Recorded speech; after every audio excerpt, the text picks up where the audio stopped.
Survival is hell, not magic. By Dark 0592. Chapter 13, Finale. Report, Celestia said as 5 guards joined her and Twilight as they looked at the city from the hill in front of the Red Lake. Sector 3 is clear of all creatures, and we have found no traces of harmful materials that the antacid missed, one of the guards reported. Sectors 1, 5, and 7 are the same, Another said. Sector 2 is just finished the antacid process, a third said. Sectors 4 and 5 are clear, and the antacid process has just begun, the fourth reported. Sector 6 is clear and awaiting to begin the antacid process, the last one said. Dismissed. Celestia nodded with a smile. They nodded and left the hilltop. I'll go finish off Sector 6 then, Twilight said. Meet me back at your house, Celestia said. Twilight smirked at the woman and leapt into the air. 2 years later. I heard there's some rumors going around the Nobility, Twilight said as she took a seat next to Celestia. They were in the candlelit throne room awaiting the day court. Oh, they're mostly about you, but there are some that were trying to make super soldiers like you, Celestia sighed. What kind of rumors about me? Twilight asked with a light chuckle. Oh, I don't know how they haven't got it yet, but apparently they don't know we're engaged even though we wear engagement rings and all of Ponyville knows it. It's a shame the city isn't done rebuilding. Celestia sighed once more. What still needs to be done? The city looks complete, Twilight asked. It's the sewer system. Not only was it completely polluted with acid and some of the toxin, said acid and toxin have degraded it to the point where I'm surprised the city didn't collapse. We're almost done rebuilding it now that we've purified it, though. Once all of this is finally over, we can actually have our wedding, Celestia explained with a smile. And what of these more ridiculous rumors? Twilight asked. Well, they're not so ridiculous. Bluebird was a black market dealer and supplier, but he wasn't the only one. I suspect more than Nobility is on his side. They got him out of prison and he's disappeared, Celestia explained with annoyance in her voice. Well, if anyone tries to do anything wrong, I'm the captain of the lead guard now, and if these super soldiers in the rumors are supposed to be like me, then they can't be stronger than I am, let alone the both of us together, Twilight said as the guards in the room opened the gates where a crowd of people were waiting. Good point. I see a lot of angry nobility. You sure you don't want to sit this one out? Celestia asked as people started filing in. You're my fiancé. I'm not going to leave you alone in the hell that is politics without someone here who's not too soft to throw the morons out. Twilight grinned. Will everybody please calm down and stop shouting? If you want anything, then ask for it in a calm and composed manner, Celestia called, slipping to a royal Canterlot voice. The people, who were screaming at the top of their lungs, all quieted down at the rare use of the voice. My home is still in shambles. Why isn't anyone trying to rebuild it? I'm not the only one either, someone said. A large group of people agreed. Thank you for asking. This is a very general problem I see. It is very simple. The sewers are in more need of reconstruction. Without them, the city would literally collapse under its own weight. As soon as that's completed, we'll begin reconstruction of the homes and small businesses outside of the residential district. Celestia answered. The group of people still looked angry, but at least now they had a valid reason.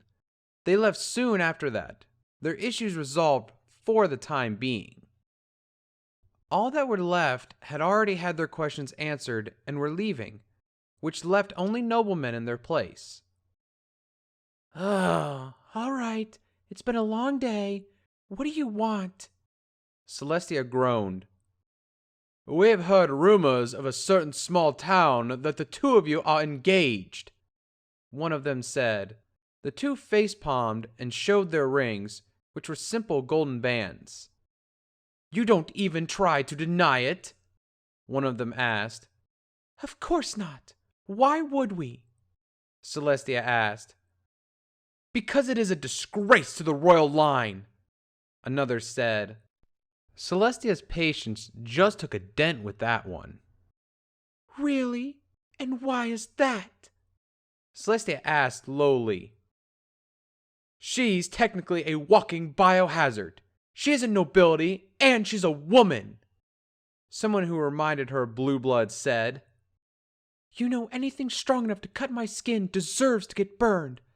I don't give a shit if I'm not nobility, and yeah, I'm a woman. Deal with it. Twilight said with annoyance clearly evident. I would have ordered it differently, but I fully agree with my fiancé. Deal with it. Tell me, what do you find wrong? And by that, I mean give me a good and valid reasons. Celestia said. She's just a commoner. One started, but before he could finish, Celestia started laughing. Commoner? She single-handedly saved Canterlot. She's a captain of the elite guard, and if you don't remember, she's the element of magic and my personal student.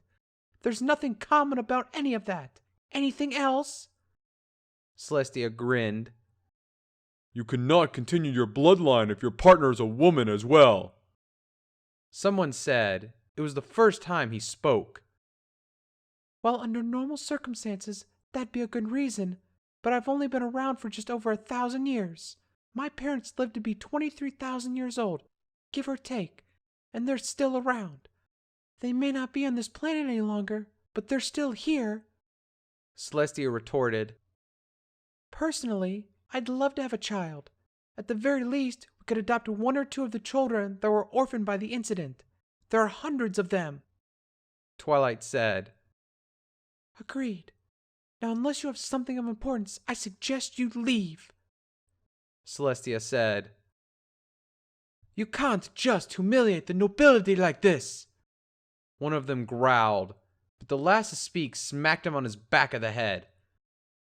You're a moron. She's royalty. That's above our heads. Just leave it as that and keep your mouth shut, he said. What is your name? Celestia asked the man, asking him to stay a bit longer when the others left. Blueblade. I am Blueblood's brother, he said. Wow, exact opposite if you ask me, Twilight said. I know. Now that these morons are gone, I can say what I came here to say, Blueblade said. Oh, what is that? Celestia asked. My brother. He wasn't just a black market dealer. He's one of the heads of the Discordant, and he can't be in a good mood after 2 years in jail, he said. Discordant? You mean that secret underground anti-me organization I'm not supposed to know about? Celestia asked. That's the one. Don't worry though. The only reason I know this is because he's too cocky and he spilled everything to me. Or at least everything he could remember while drunk. Apparently, they're trying to create super soldiers like Twilight, Blueblade explained. We heard rumors of that, Twilight said. That's not all. They're going to make them like you the same way you became like you, Blueblade said. Wait, what? Twilight asked. He was rather incoherent, and someone came to pick him up before he finished, but what I got out of it was something that makes me sick I'm related to him. He and his followers are the ones who modified and weaponized the cure to turn the old plague into the toxin they were planning on using to eliminate you and your sister, he explained. If they're going to attempt something like that again, they do realize the ratio is ridiculously small, right? There were tens of thousands of people in Canterlot, and I'm the only one who came out like that, Twilight said, getting angry. In his words, Trottingham's bigger, Blueblade said. Do you know anything else? Twilight asked lowly. All I know is that the discordants somehow got some of the toxin, but they're going to wait until next year to use it. I have no idea where they are, but their main base of operations is somewhere outside the borders of Equestria, Blueblade said. Damn it! I can't find them if they're not in my country. We shall prepare then and hope we can prevent it when they make their move. Thank you, Blueblade. I'm going to give you a room at the palace and an armed guard at all times for your troubles, Celestia said, penning something down on a notepad on the arm of her throne. The room is appreciated, but I don't see why any armed guards are necessary, Blueblade said. You just gave away their plans and all the information you knew about them. They have eyes and ears everywhere they do, and even if they don't know you ratted them out, then when we begin to prepare, they'll suspect Blueblood of tattling. Then they'll find out about you and you'll be in danger, Celestia explained. She glanced at her fiancé, who was seething in a barely hidden rage, and looked back at the man in front of her. Thank you, he said with a bow of his head. She nodded at him, silently dismissing him. As she looked back at Twilight, he quickly left, and she stood Twilight up and led her to her chambers. I can't believe those fucking cultists did that!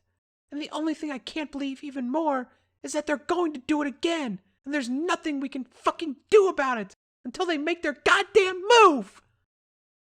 Twilight seethed as she finally let her anger get the best of her. Calm down, my love. We've added extra training to our troops' routines and dispatched extra men to Trottingham for now. We'll do what we can when we can, Celestia said. Twilight's arms rattled as they shook with anger. She clenched her fists and took in deep, shaky breaths for a few moments until her anger subsided enough to stop swearing. I'll go there myself and prepare for the worst. I'll set up some hidden fallout shelters, get bear spells ready, and get used to the area. If we can't stop them before it happens, I'm going to make sure there's as little casualties as possible. Twilight groaned. Once we think the attack will come, we'll have the city evacuated, Celestia assured her. No, if we just evacuate the city, then the Discordant will just target another populated city. I'll get as many people to move as possible, or to go visit friends and family out of town when it's around the time. Twilight sighed, falling onto the bed.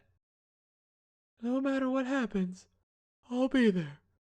People besides me will survive, and we will not let this drag it out longer than it needs to be, she continued, exhausted seeping into her voice. Agreed. You're exhausted. Get some sleep. I'll join you in a moment.